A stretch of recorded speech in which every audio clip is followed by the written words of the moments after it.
Good evening and welcome to Frames. I'm Jim Eltoff. It's been just over a year since the Parkway shooting left 17 students dead. Since then, 1,200 more have lost their lives to guns. Tonight, the first part of a powerful documentary called Blood Brothers.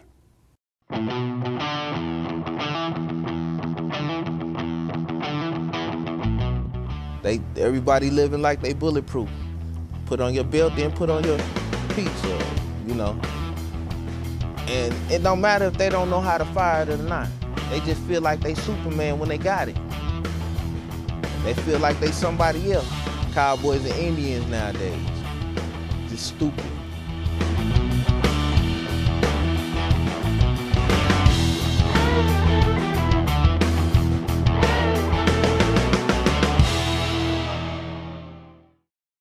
With me is Jim Hauschultz, who directed, wrote, edited, and shot some of Blood Brothers. Jim, welcome to Frames. Thanks for being with us. No, thank you for the opportunity. This is powerful stuff, kids and guns. What's the backstory here? What brought you to this? I was doing a pro bono piece for a small school on the north side called De La Salle Middle School. And the principal was taking me through just before we were going to shoot, was taking me through and showing me around, and we walked into an auditorium, gymnasium that was being used. It belonged to the church down the street. And I was looking around, and the kids were wild. It was 4 o'clock. They were 4 o'clock kids, you know, and they had to race and scream, except for one girl who was sitting on the other side of the room, and she was just sitting there, and she was just sitting down, looking down as you would expect someone who's not very happy to look down, but she was looking at a book. And I said, why isn't she up? She's not wearing a cast. And he said, last night she was at home doing her homework, and half a block away down the street her cousin was shot and killed. And that was part of her family. And I said, then why is she here? You know, if you live in Kirkwood or South St. Louis or other parts of the city, you wouldn't be in school. You'd be at home, or you'd be some other place. And he said, no, she came here for 2 reasons. One, we lock the front door when they come in. After it's over, we lock the door. And second, it's a combination. She said, he told me, she feels safe here and she knows she's loved because we tell her. That's why she came. And I just had to stop. I said, what's going on up here that a child can continue life after that kind of awful burden being placed on her shoulders? She was 13. Yeah. And her cousin shot and dead. And so I said, I got to do something about this. I don't know what. Everyone wants to change the world a little, don't they? How long did it take you to make this? Over a year. Well, that was the actual shooting. We were in pre-production for quite a while because we had to find people who we wanted to hear from. And we will hear from a great many of them. Yeah, we found 24 or so that we thought were appropriate. Briefly, what would you say was your goal of Blood Brothers? It was two. There were 2 goals. One of them, I wanted to create something that was not salacious. So I didn't want to follow a gang around and walk down gangways and have kids give me signs and show me how they're strapped, which means carrying a gun. I didn't want to do that. I wanted to hear experiences. I wanted to hear people tell me about what it's like to live in those situations. And so that was our main goal. That threw us into a lot of areas where people had expertise. And I wanted to make each piece short. Rather than make a 2.5-hour documentary, I wanted short ones. So at the end of it, if you've been watching it and you think something, you haven't forgotten it, you can talk about it. Yeah. And you can gather a group to discuss what you've seen. The third thing we didn't accomplish during that shoot, I wanted to find an answer. I wanted to find a way to say, how can we go about responding to this? I didn't find that until a year later. We'll talk more about that, but let's watch part 1 of Blood Brothers, St. Louis Under the Gun.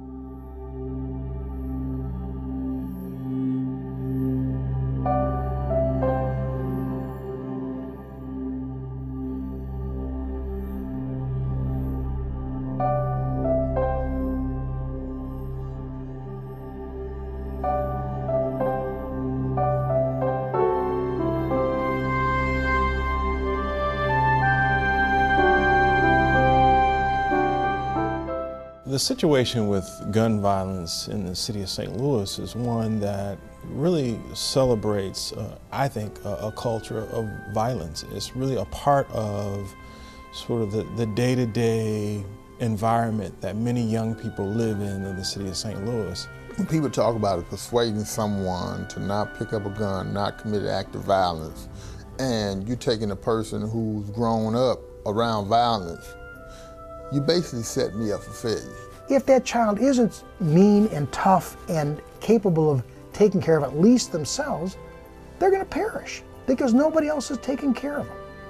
And it's that same reality of violence and death and hopelessness, and the critical issue, apathy, thinking that there's nothing worth fighting for anymore. So why not live like that?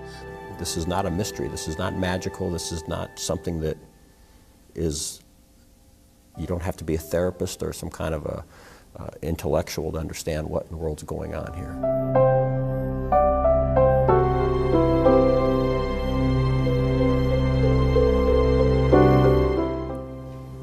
Who has the responsibility to stop this?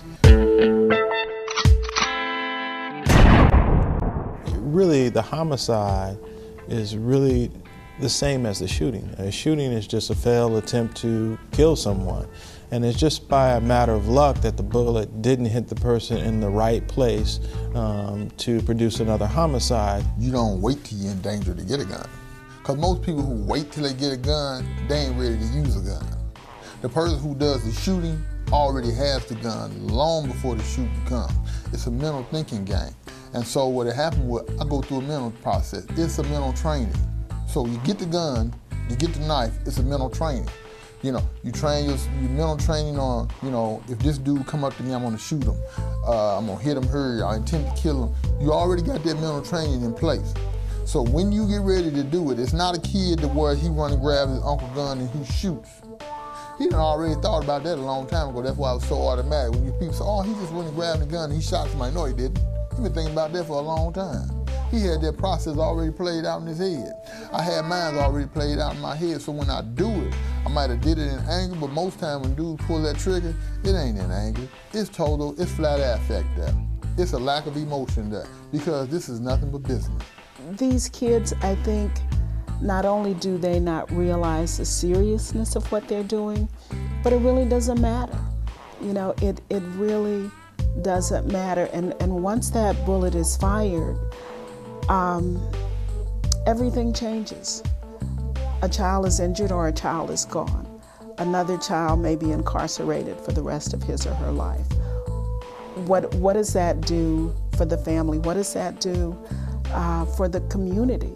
You know, and once it's done, you can't take it back. So why people carry a gun? It go back to what Queen was saying, if they don't know how to fight, if they can't use their hands and protect themselves, the next thing to do, the best thing to them is go get a gun. Everybody can't protect themselves, everybody ain't got a gun. Man, it's easy. It's so easy to get one. That's your opinion. Who don't have? I'm just saying, that's another thing. It's too easy to get guns out here. But it's too easy for people to get guns. Gun these days, and that's just how it go. Like you said, that's just that life cycle in our community. Number one, if I go to the police about that, yeah, they may get the shooter, but then they may also find out something about the victim or his or her activity that could be detrimental, so to speak, for that person. So my inclination is going to be, we'll handle this. It's my issue. We'll handle it. That's the first piece of it. The other piece of it is, if I do it myself, I can pretty much guarantee that justice, so to speak, will prevail because I'm going to take care of it. I don't trust the criminal justice system enough to believe that they're gonna do anything. And then the other piece is, which sounds very bad, but is very true. I don't like trying to speak for my group, African Americans, but oftentimes the feeling is that if it's black on black crime, the police really don't care that much anyway. And when we whack y'all and y'all peoples find out that such and such from down there, keep going they're not around. gonna call the police and say, we know who did it. Right, they gonna hop come in get them him bolos and them and come choppers get and him. come down there, come get child, and y'all gonna go right back and do the same thing to them. So it's just a never-ending cycle, cuz. That's all. It'll end at some time, you know what I'm saying? Everybody did.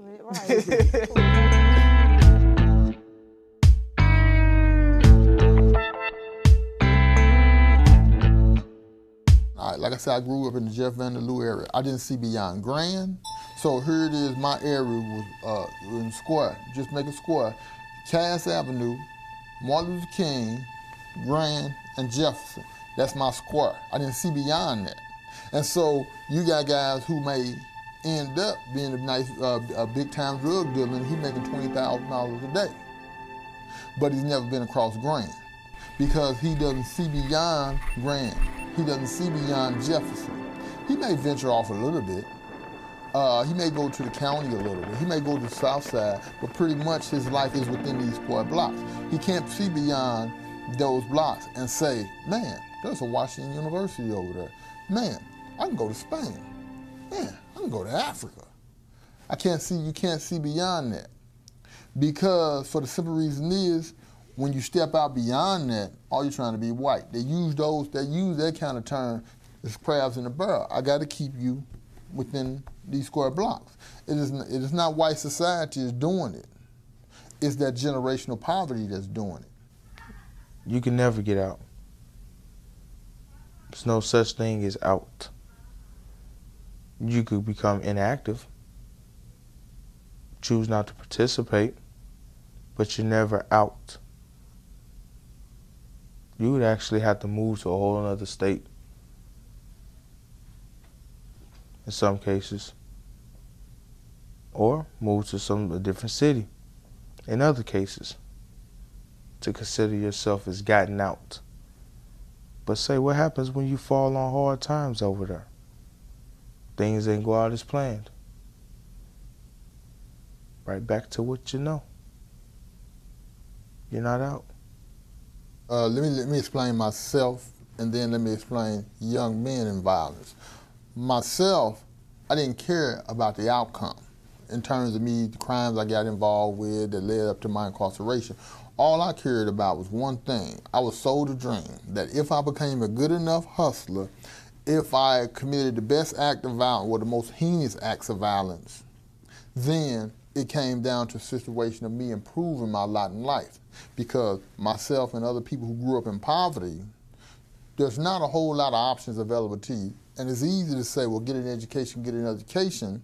When I turn on MTV or BET, you know, I'm seeing Lil Wayne with the jewelry on, and he talk about selling dope. I'm seeing 50 Cent talking about how he been shot 9 times, surviving, now he's a multi-millionaire. So when I get these messages, what you have to say is irrelevant, because I've been demonstrating, I've been shown on a daily basis, become a crook, you can get paid. We idolize our crooks. Our crooks demonstrate the American dream.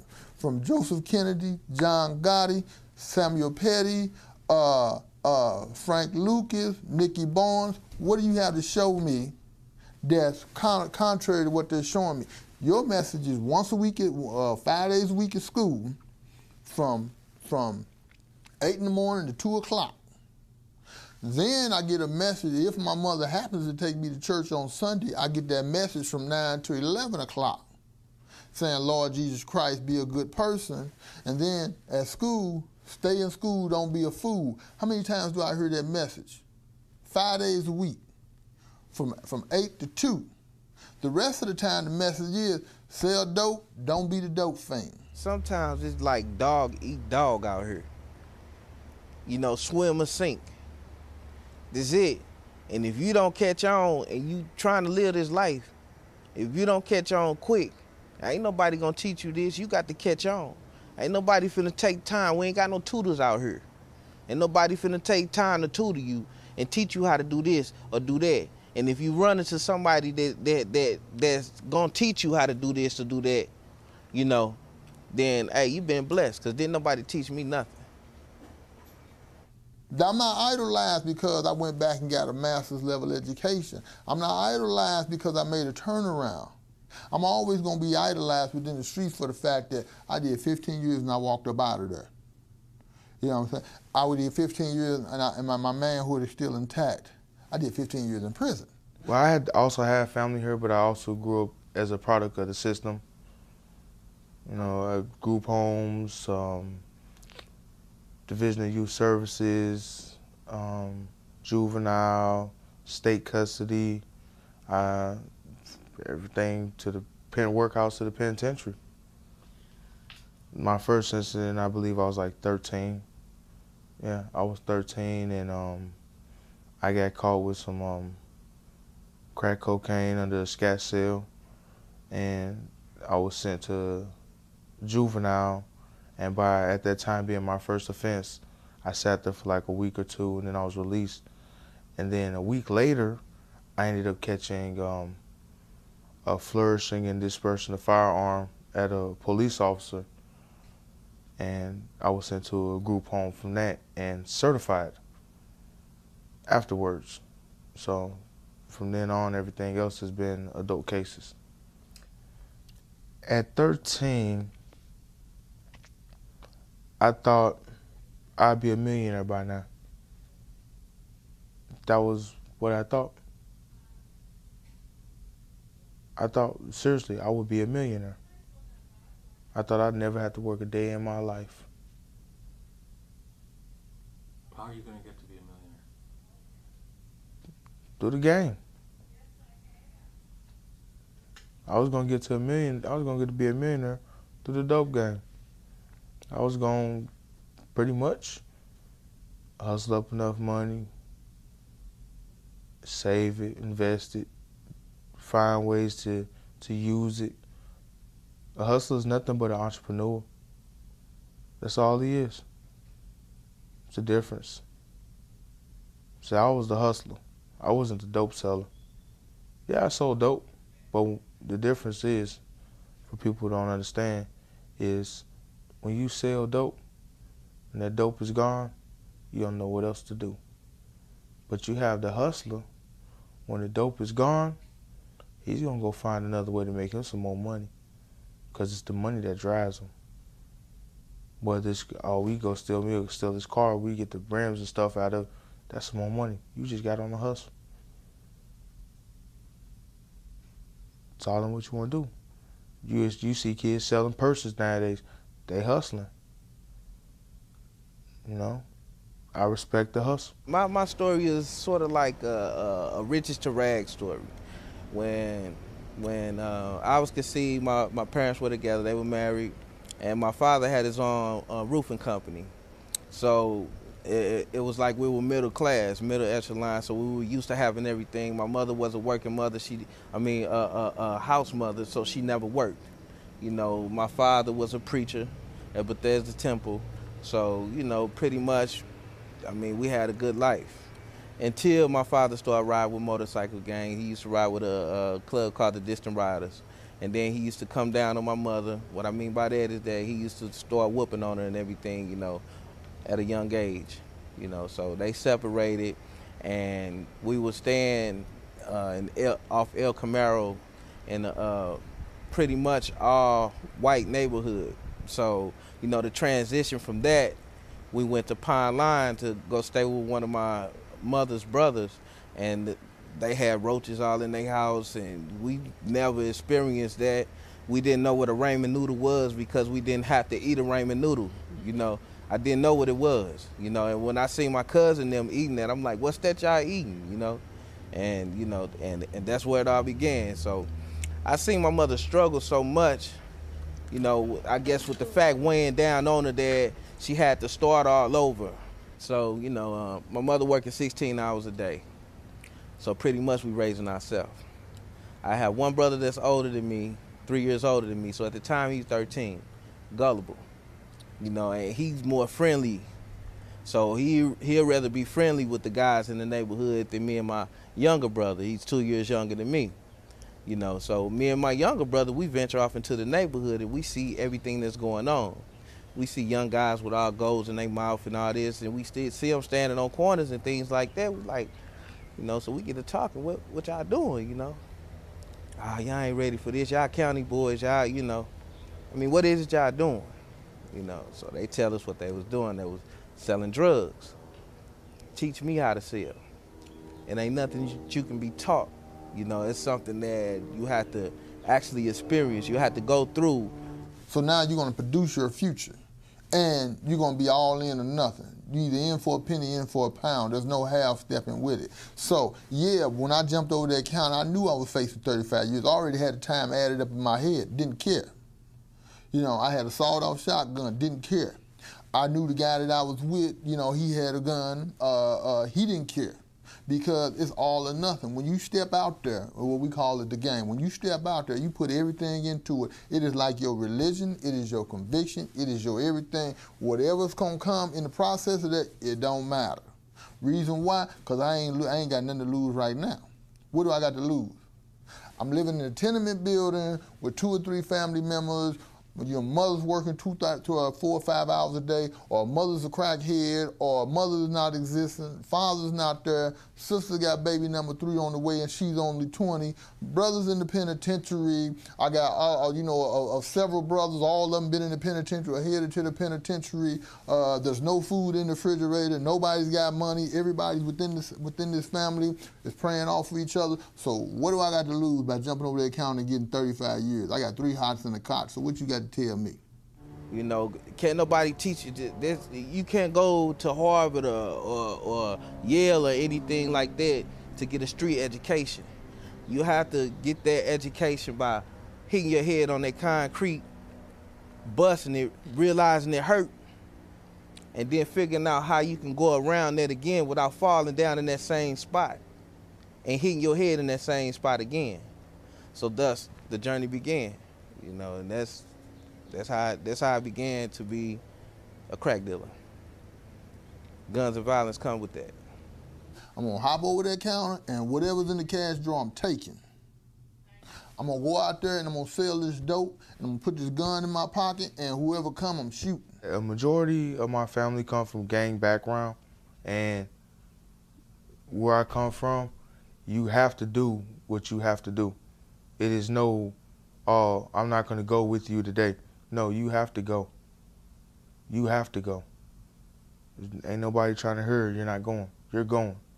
And you better be the first one there. You know, it's kill or be killed. Either you eat or you get ate. That's just how it is. There's never an option of not being in a gang. I never thought I would be in one. I never realized what I was born into. I never really understood it because I never sat down and analyzed what was going on around me at the time it was happening.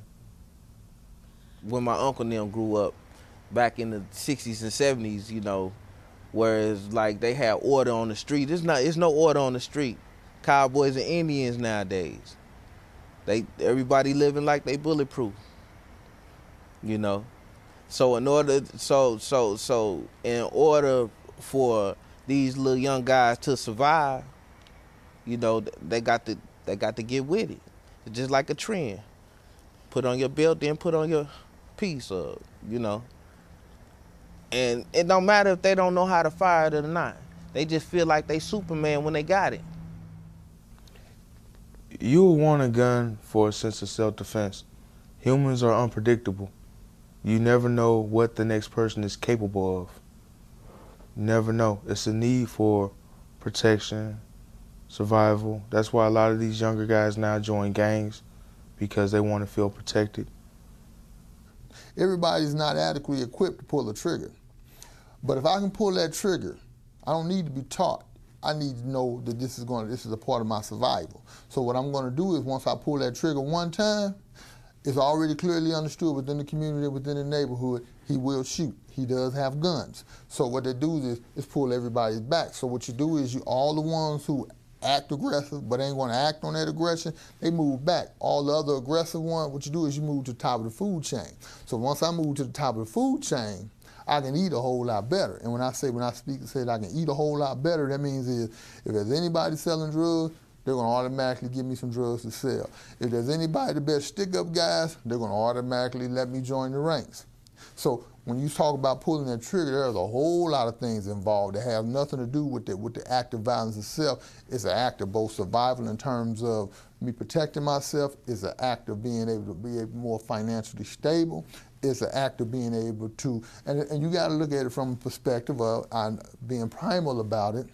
And also, what it is also makes me more appealing to the women within the community. So what it is that that's a sign of strength, of virility there. So I gain more than I lose when I pull that trigger. Now, yeah, I'm gonna go to the penitentiary for the next 25 to 30 years if I'm caught doing it, but however, once I move up the food chain, all the other predators along with me, they protect me. So by them protecting me, so when I pull that trigger, here come the rest of the predators saying, don't nobody tell anything. And so, are you actually gonna tell when you know this guy just committed an act of murder, and then he's got 10 or 20 other guys standing behind him saying you better not tell? So that's how that system plays out. It's either you or me. It's never gonna be me. It's always gonna be you. If that means I gotta sit, wait for your mama to come home, if I gotta catch you outside your house, however I'm gonna get you, I'm gonna get you. If I put my mind to get you, I'm gonna get you. Anybody could be touched. JFK taught us that. It's not hard. All you gotta do is watch your man. You'll get him. You don't have to be trained to go and defend yourself. If somebody threatens your mother or does something to your mother, that's the quickest way to find out if it's in you. Because now they challenge a loved one. That's all it takes. Then there's also the scenario where you're backed into the corner. You have no choice. It's one of two ways. It all boils down to the you and me situation. And I always lived it. It'd rather be you than me. And I'm going to see to it there's going to be you before it be me. It's just life. And put in the right circumstances, anybody commit an act of violence, especially when their survival is involved. I mean, I know guys who you would think would never do anything violent, and they do when the time comes.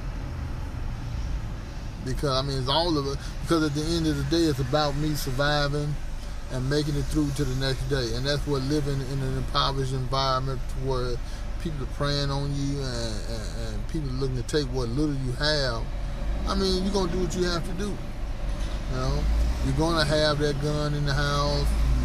You know, you're going to hang out with a group of people who have the same mindset of committing violence as you do. You're going to join that gang. I mean, then when all of a sudden, by the time you wake up to what's really going on, you're talking about late 20s, late 30s, you sitting in the penitentiary, you know? So it's like, now, this is what it's got me, but I had to put myself in a position for survival. It's the same way as going to the prison system. I ain't hanging out with no punk in prison. I'm just sorry. I mean, you might be a nice guy, but if you have any signs of weakness, I'm not going to hang with you. It's not going to happen because you can't serve my best interest, which is survive in this system. And it's the same way with the streets. I'm not hanging out with no punks if I can avoid it. I'm going to hang out with somebody in a group that's going to help me maintain, you know, my safety and security. And I'm going to do the things that's going to help me maintain my safety and security. I'm going to take on a certain type of thinking that's going to help me maintain my safety and security. You know, me not thinking about pulling the trigger, that ain't it. You know, that ain't helping me at all. I need to learn and take that mindset to do it. The only person that could have saved me was me and God's intervention. That's it. That's it. I love the lifestyle. I love the influence that I had on other people. I love you know, coming in the hood and everybody like, gee, what's happening? Was good. You know, everybody around me. You know, I'm the center of attention. I can make things happen. I can stop things from happening. Yeah, I've been through every situation you could possibly imagine. Shot, stabbed, homeless, jumped, been through everything. I was shot in my right ankle, in which I was shot with a very large caliber weapon, which shattered my ankle all the way up to my kneecap. They had to put a rod within my leg for me to walk. I have $20,000 worth of metal, with some type of something they put in there in order for me to keep the use of my foot. The only option was either I could pay for this surgery or get my foot amputated. And at the time, I had the money. I was 16.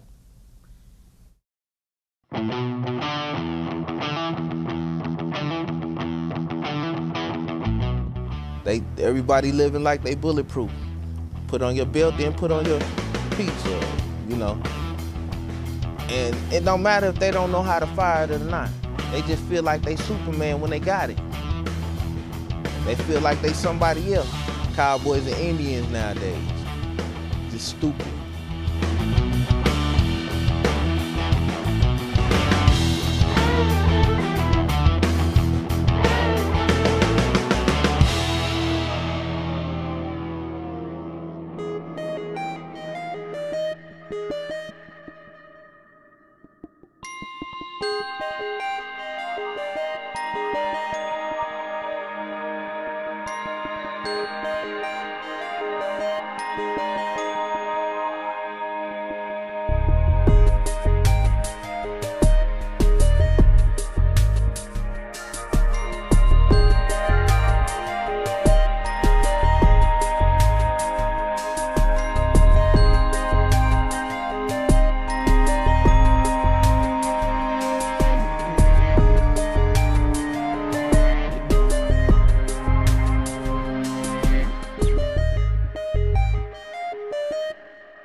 We've been watching part one of Jim Hauschildt's documentary, Blood Brothers. Jim, as I said earlier, this is powerful stuff. My takeaway from this segment is hopelessness leads to gangs, drugs, and guns. Mm-hmm. That seems pretty evident. But what about free will? I don't know if this sounds corny or not, but not every black kid who grows up in a terrible neighborhood joins a gang or deals drugs. A lot of them don't. Is this, am I just being naive? No, you're reflecting any community. Not every kid goes to Harvard. Not every kid goes to St. Louis U High. Not every kid goes to Pattonville. You have choices in front of you that are determined by your family, the circumstances that surround your neighborhood and the people you know, and who you are. You mentioned free will. I had a long conversation with a Jesuit I know, and they're into parsing these things. And I said, free will's interesting. What do you do with a kid who is Asperger's? Do they have free will? A kid who's autistic, do they have free will? Are there damaging components to their personality and who they are that can determine how free they are in order to direct their own lives? A large portion, most people who graduate from grade school or high school are going to go into what's called middle class. Very few are going to have IPOs. Very few are going to be hedge fund managers. But make a living, get married, have a family. That's right. Have a nice life. That's all that's asked of. Yeah. Is that. Yeah. You don't see that much on the north side. One question, and then we'll watch the second part. How did you get SLU to fund this whole project? We worked with a physician there who is heads up research into contagious diseases. Her name is Sharon Fry. And 3 or 4 years before that, we had produced a video for her on women who were HIV positive. And what she wanted from that program was to tell women who are positive for HIV that they can't lose hope. That at that time doctors were saying, well, here's your diagnosis, good luck. But how does that get to this? And we did that, and Deanne Lane from KSDK saw it and put it on Channel 5. It won an Emmy. And so Sharon said, well, you guys can do this, can't you? So I wrote a proposal. She asked me, you got any other ideas? And I wrote a proposal. And it went through all of that very difficult defense of an idea. And SLU stepped up. And SLU stepped up, by golly. To their credit. Yeah. Well, let's watch part 2 of Blood Brothers, Raising Canes.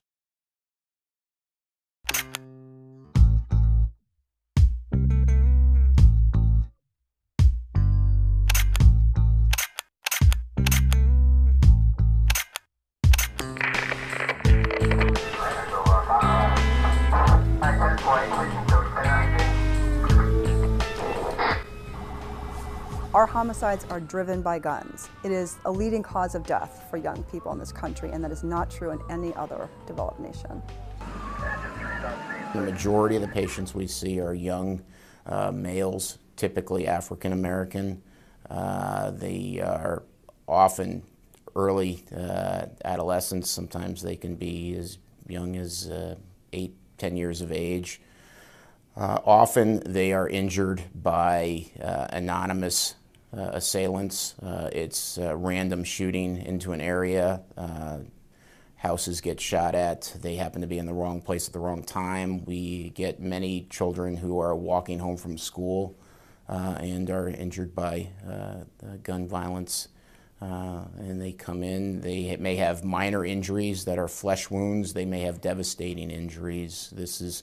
Gun violence obviously is one of the highest mechanisms of fatality and trauma. And if you look at our data, we've had almost 20 deaths in the last 5 years from gun violence. If you combine other mechanisms of or diseases and look at their mortality rates, they probably wouldn't equal that as a cause of death in a children's hospital. For you and I, guns are violent. They lead to death. They lead to the destruction of a community. That's what the reality of a gun is. And it leads to the demise of people. That's the reality of a gun. That's in the reality of mainstream society.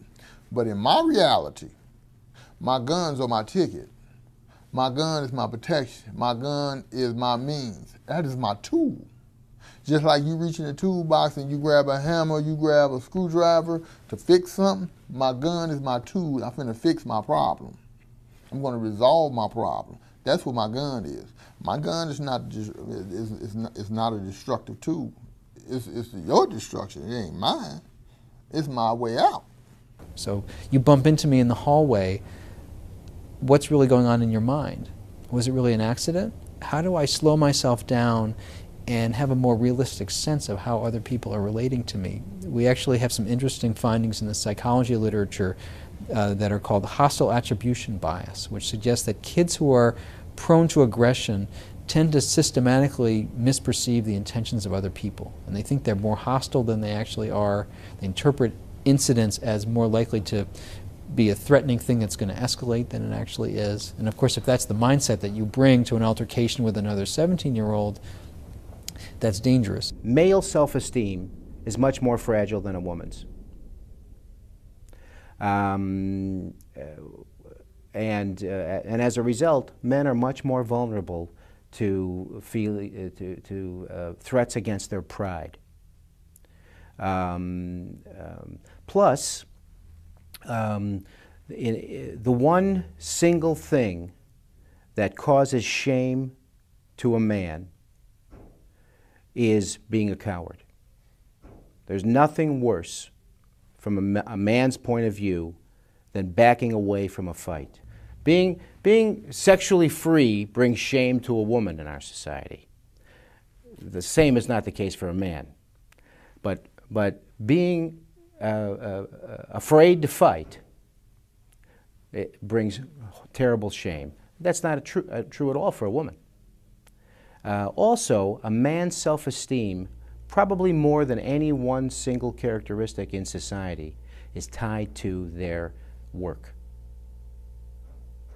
If a man has a good job that he's proud of, he's able to bring home the bacon to support a family, he feels good about himself. And if he can't, he feels rotten about himself. What I look at is, and I'm looking at myself, You know, or when I walk down the neighborhood, when I walk down the street when I was growing up, you don't look on somebody's porch. It can be 5 people there. It's just something that you don't do. It's kind of like an unspoken mores to do that, because what you're doing is you're asking for an incident. You know, because the first thing that happens is when you do it, you know, you set the other person off. It's kind of like, you kind of look at it from a primal perspective, which is, you know, what they say, you never look at ape in the eye, because that's an act of aggression. It's the same thing within the impoverished communities and in violent communities. You don't do it. And so when you come past, you know, just giving you a quick scenario before I move off into that, when you come past a house or an apartment and there's several people there, you either cross the street, there's one before you get there, you find an excuse to cross the street and save face, or when you walking past and you might ask them a question, hey, anybody know some good weed at? Because what you're doing, you're trying to diffuse that aggression because it's automatic. It shouldn't, you know, it shouldn't be, you know, on your porch after, you know, after work is the wrong place at the wrong time. You know, it's wrong that people can't be out in public spaces without worrying about their safety. Now, speaking for myself, as someone who grew up in that environment, who grew up in violence, is once I got a gun, all that ceased because I didn't care. Guns are extremely easy to obtain in this district. And I think also keeping in mind that we have rural and city caseloads, I think that a lot of people feel that there's just an inborn right to possess guns, regardless if you've been convicted of a felony or prohibited or not. I think it's pretty safe to assume that kids that I'm working with in this neighborhood all know of someone that has a gun. I would even go a step further and say that if you speak with a kid at 6th grade or above, they know exactly where the gun is. And I would go so far as to say the kids that are in most of the kids that we work with in this community that are in high school can go to the gun if they feel they need it, if they want to show it.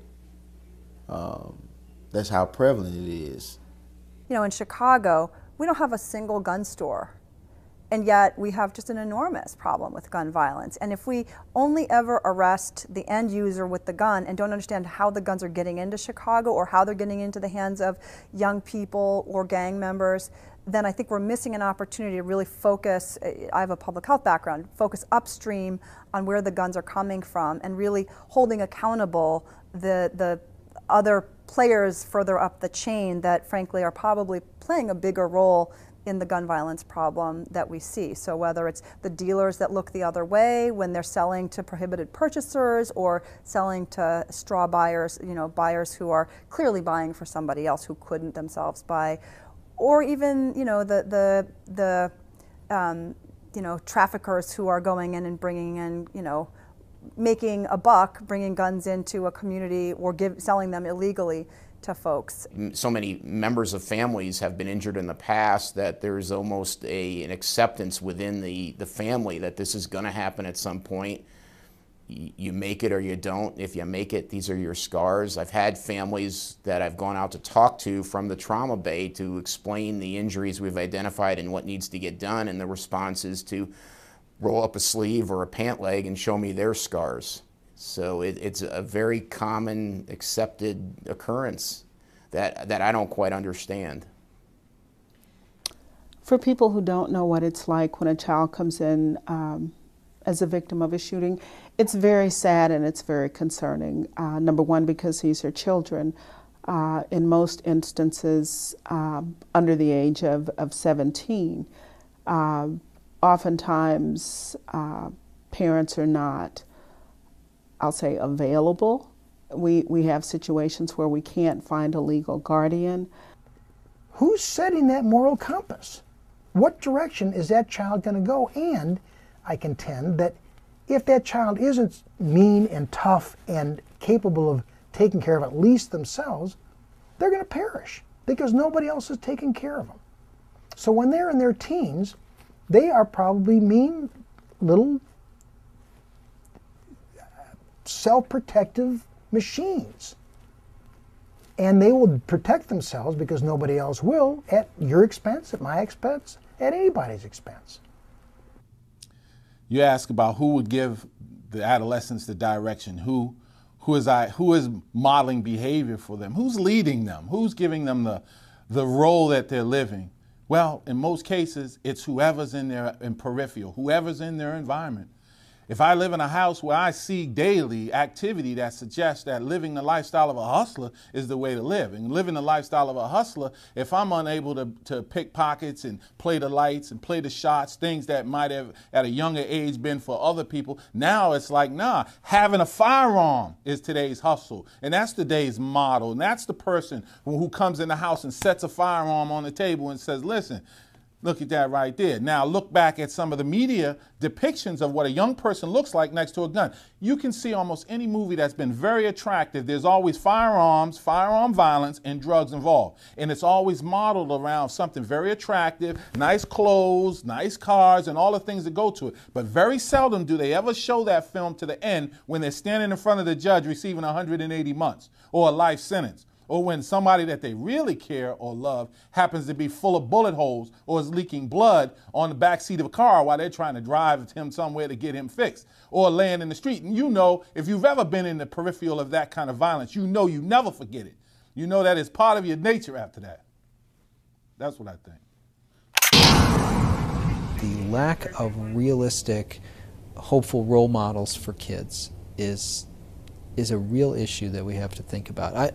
It's not so much that kids don't get to see the University of Chicago professors, or that they see too many basketball players with a lot of money, or they see the drug dealers flashing cash. It's what they don't see, which is that person who's a lot like them, who's maybe 35 years old, has a good blue-collar job and is basically doing pretty well, and is able to function successfully, have a pretty nice life. Our economy and our society has been much less successful in recent years at really delivering that for the bulk of low-income people. And that lack of a hopeful, realistic path to upward mobility is really is something that poses a real challenge to our efforts to get kids to stay on a positive developmental pathway. I don't see my direction, you know, and this has encompassed my whole life. So now I'm sitting in a situation to where I don't see no out.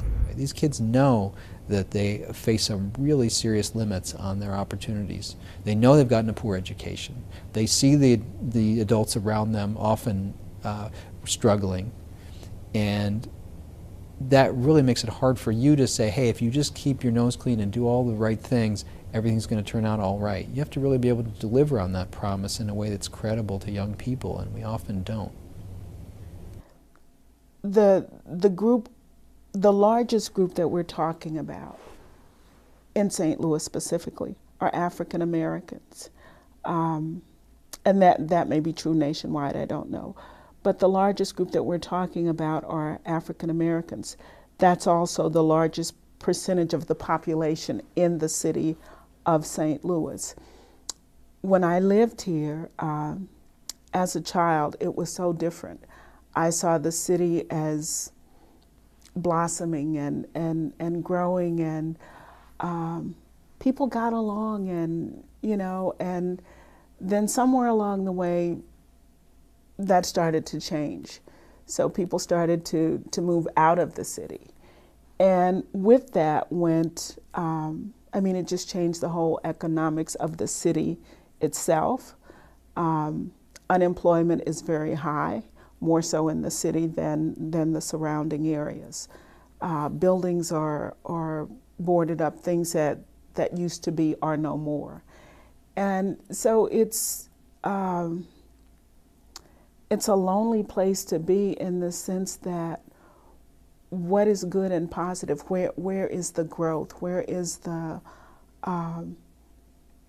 just human dignity? I think the aggression and the frustration is going to be exhibited, whether it's exhibited beating someone with a baseball bat or stabbing them with a knife. It's just that guns are more readily available, And I think that our society has promoted the use of it through various media, be it the television, be it our music, our video games. Our children are very accustomed to seeing people get shot. So it doesn't matter what neighborhood or location it is, it's the people there who have those same challenges that people have in Boston and New York and New Jersey or Philly.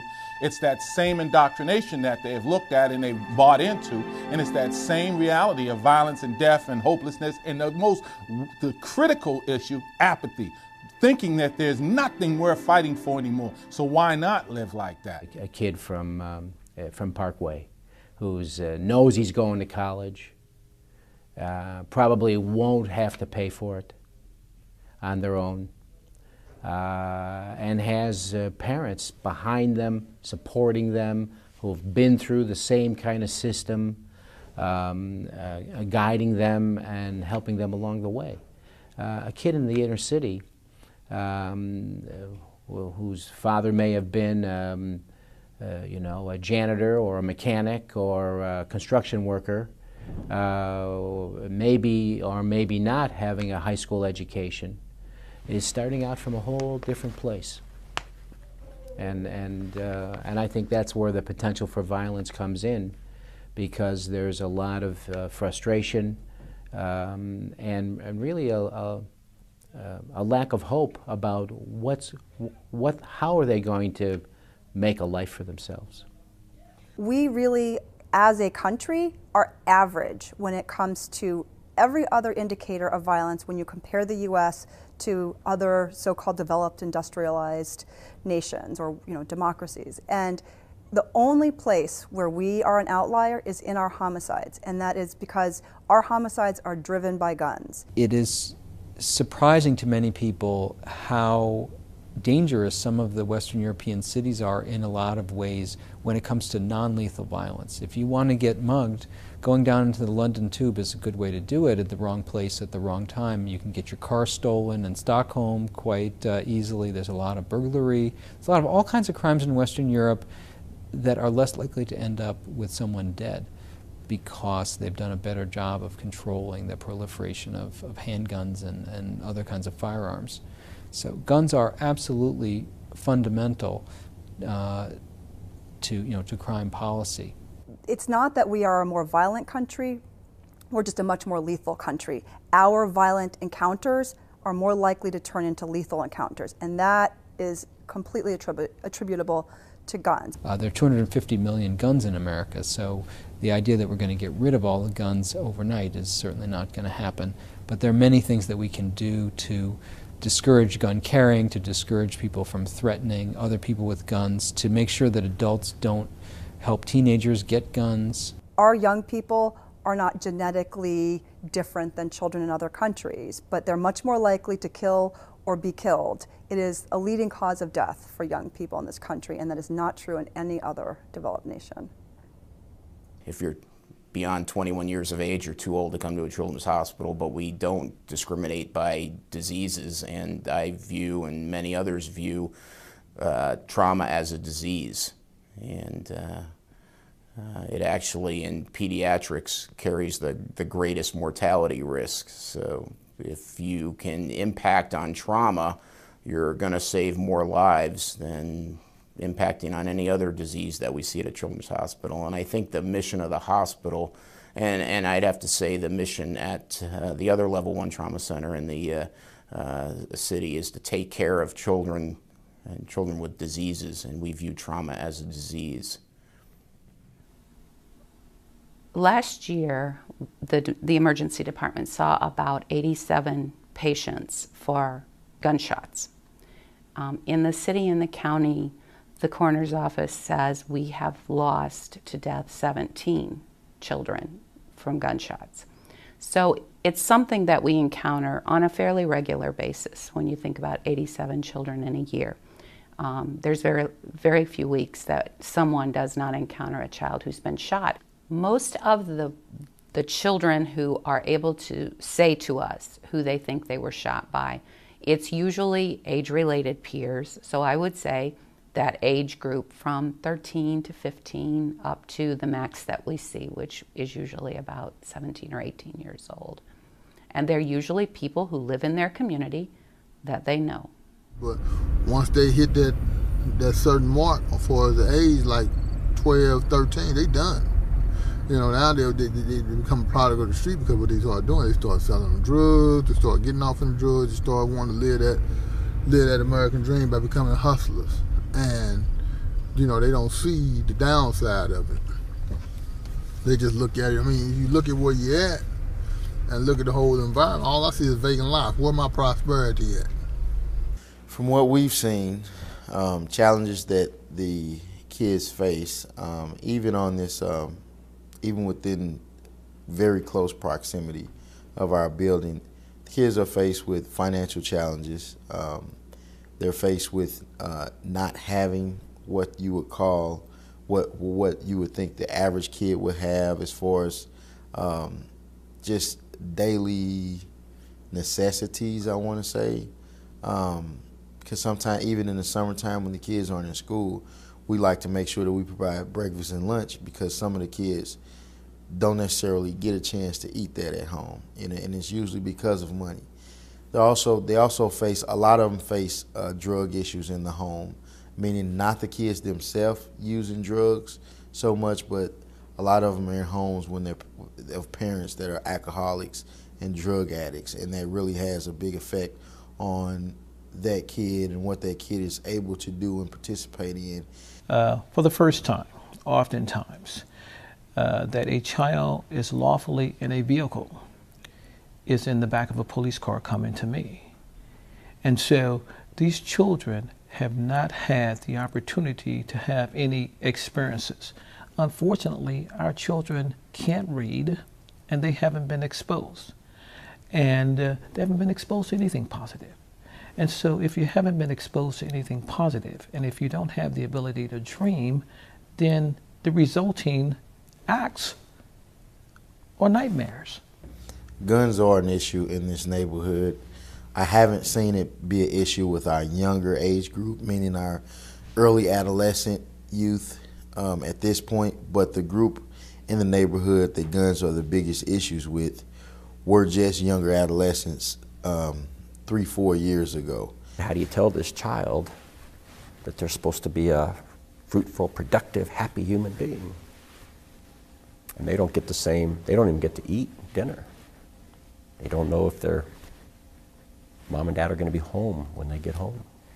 I mean, how can a child have hope, and how can this is not a mystery. This is not magical. This is not something that is, you don't have to be a therapist or some kind of a intellectual to understand what in the world's going on here. This is basic. Our kids are not being taken care of with love and care and nurturance, and every human being deserves to be loved, cared, and nurtured. You might well ask, as I do, why aren't you satisfied just killing yourself? Well, that doesn't solve the person's anger with those other people. We're talking about the ordinary kids growing up in the ordinary world of St. Louis. So that a lot of their thinking evaporates, a lot of their mature thinking evaporates. And what they're concerned about is how they're feeling at that moment.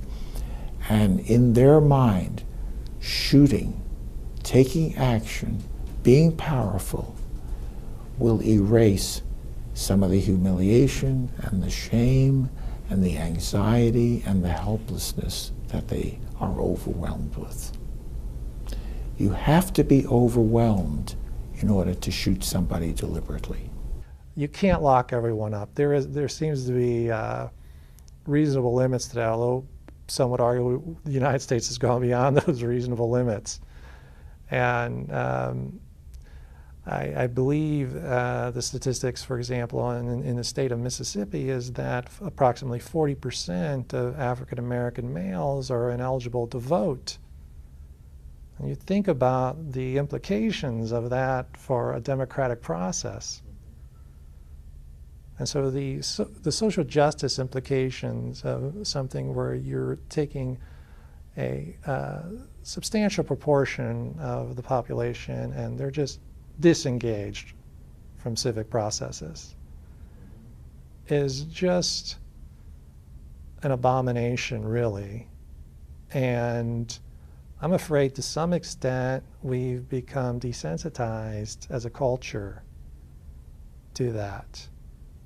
And there isn't enough, I should say, political and cultural capital to do anything radical about changing that. The wrong thing to do is think that you're going to punish them into doing something different. So to take these kids and put them into a corrections atmosphere where they're going to be punished or they have to serve a certain amount of time because they've done something, it doesn't rehabilitate the mind. So what you really have to do is go back and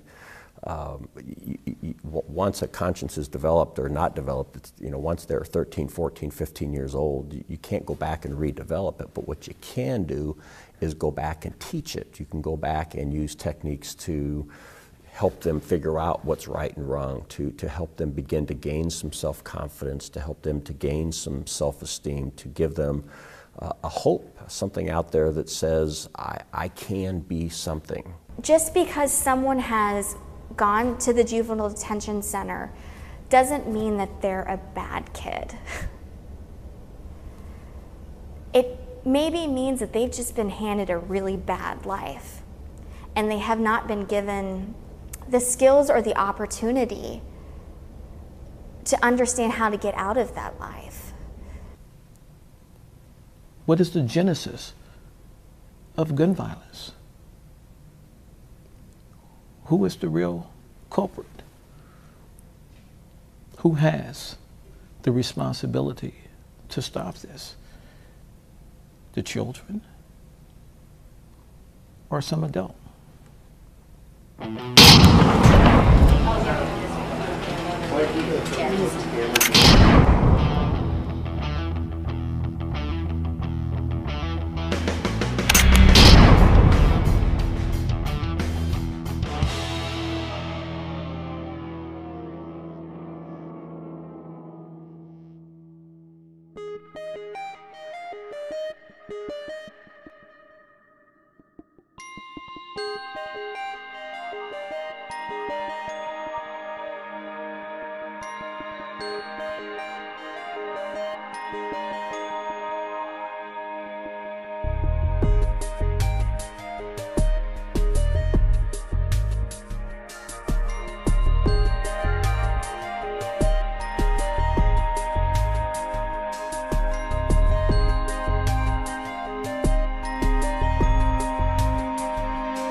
We've been watching part 2 of the documentary Blood Brothers, and Jim Hausschultz, who wrote, directed, and edited, is with me. Jim, someone said that there are 250 million guns out there across the country. Nothing's going to change that. It's 350 now, 350 million. No, nothing is going to change that. Our response as a community is there are a lot of guns out there, we need more. That's the way it's been. And it's I don't know how we develop that attitude, but that's what we have at the moment.